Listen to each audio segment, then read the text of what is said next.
Bonjour, je suis Catherine, psychologue spécialisée en oncosexologie. Aujourd'hui, je vais vous parler d'un sujet essentiel, mais souvent mis de côté, l'impact du cancer et de ses traitements sur la sexualité. Lorsqu'on fait face à un cancer, la priorité est souvent donnée aux soins médicaux, ce qui est bien normal, et la sexualité passe au second plan. Pourtant, elle reste une composante essentielle du bien-être et de l'équilibre personnel et relationnel. Beaucoup de patients constatent des changements dans leur désir, leur plaisir ou leur image de soi sans forcément comprendre pourquoi ni comment y remédier. Pourquoi ces changements surviennent-ils et comment peut-on les comprendre? Tout d'abord, les causes physiques, quand le corps change. Le cancer et ses traitements modifient le corps, ce qui peut affecter la sexualité de différentes manières. La fatigue et les douleurs. La chimiothérapie, la radiothérapie entraînent souvent une grande fatigue, ce qui peut réduire l'envie ou l'énergie pour l'intimité. Certaines douleurs post-opératoires, articulaires ou musculaires peuvent limiter les mouvements et rendre les rapports inconfortables. La modification des sensations et l'inconfort. La sécheresse vaginale peut rendre les rapports douloureux, notamment après certains traitements. Chez les hommes, des troubles de l'érection peuvent survenir à cause des effets secondaires hormonaux ou chirurgicaux. La sensibilité peut être modifiée après une chirurgie, comme une mastectomie ou une prostatectomie, affectant le plaisir.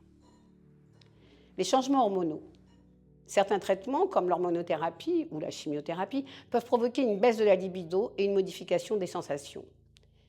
Chez certaines femmes, une ménopause induite entraîne des bouffées de chaleur, une baisse du désir et des douleurs lors des rapports.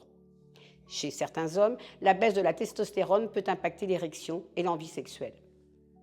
Ces effets sont fréquents, mais il existe des solutions pour les atténuer. Les causes psychologiques. Quand l'esprit bloque le désir. Le cancer ne touche pas seulement le corps, il impacte aussi la perception de soi et les émotions. L'image de soi et la confiance. Après une chirurgie, une perte ou une prise de poids ou une transformation du corps, il peut être difficile de se sentir désirable ou à l'aise avec son corps. Certaines personnes évitent l'intimité par peur du regard de l'autre ou parce qu'elles ne se reconnaissent plus dans leur apparence. L'anxiété et le stress. La maladie et les traitements occupent souvent l'esprit, diminuant l'envie ou la capacité à se détendre. La peur de la récidive ou l'inquiétude quant à l'avenir peuvent créer un stress qui bloque le désir. L'éloignement du couple et la communication difficile. Certains couples vivent des périodes de distance émotionnelle car la maladie bouleverse les repères de chacun. Le ou la partenaire peut hésiter à aborder la question de la sexualité par peur de blesser ou de paraître insensible. Reconnaître ces difficultés est une première étape vers leur compréhension et leur amélioration. Comment faire face à ces changements? La sexualité ne disparaît pas avec la maladie, mais il faut l'adapter. Prendre le temps d'écouter son corps, se reconnecter avec ses sensations, ne pas se forcer et tester d'autres formes de plaisir. Utiliser des lubrifiants et hydratants intimes pour améliorer le confort. Communiquer avec son ou sa partenaire. Oser parler de ses ressentis pour éviter les malentendus. Partager ses besoins et écouter ceux de l'autre sans pression. Explorer une nouvelle intimité. La sexualité ne se résume pas à la pénétration. Les câlins, les caresses, les massages et les gestes tendres sont tout aussi importants. Tester de nouvelles façons de se connecter à l'autre selon ses envies et son confort. Il n'y a pas de bonne ou de mauvaise façon de vivre sa sexualité pendant et après un cancer. L'essentiel est d'aller à son rythme et de trouver ce qui vous convient.